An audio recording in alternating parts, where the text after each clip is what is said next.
Somebody was asking me recently about what real leadership means, what's it mean to people, what's it mean to yourself. And I want to take a second and talk about what real leadership is and where it comes from. You've seen managers at different locations, restaurants, stores, and how they've treated their people, how they've screamed and yelled, and I'm sure we've all experienced that. And 9 out of 10 of leadership managers, supervisors have all read some type of book in leadership on how to, when to, what to. But you know what? Real leadership comes from the heart.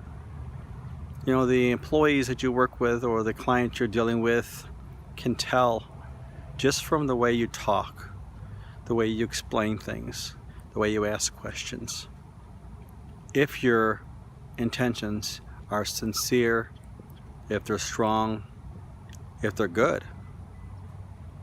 I always use a saying with my clients and people I deal with is, eyes the highway of the soul. If I look someone in the eye and tell them something, it's going to happen. That's what I believe in my heart. Now, if you take it from your heart and you bring it out, people will see it.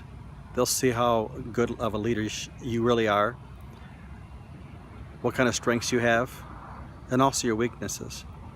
A true leader has weaknesses. A true leader can really tell you their own weaknesses. It's okay to be not perfect in everything. And yeah, I know you want to be as a good leader of people. But if you look at the real strong leaders of people, they have compassion. Not only for people around them, but for the masses. There has to be an ultimate goal to be a leader. You have to have a reason to be a leader. Not because I want to be a manager of a department store. I want to be a manager of a restaurant or a hotel. You got to have a reason to be a leader. It has to come from within.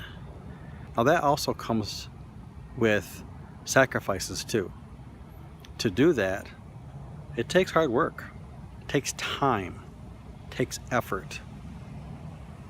A lot of people think, wow, I'm just going to become a manager and leader and people are going to follow me. No, you earn it. It's nothing you're born with. You develop it. You develop those skills, those abilities to communicate with people and talk to people. You just don't have it. If people to work and say, I was born to be a leader. Well, sure.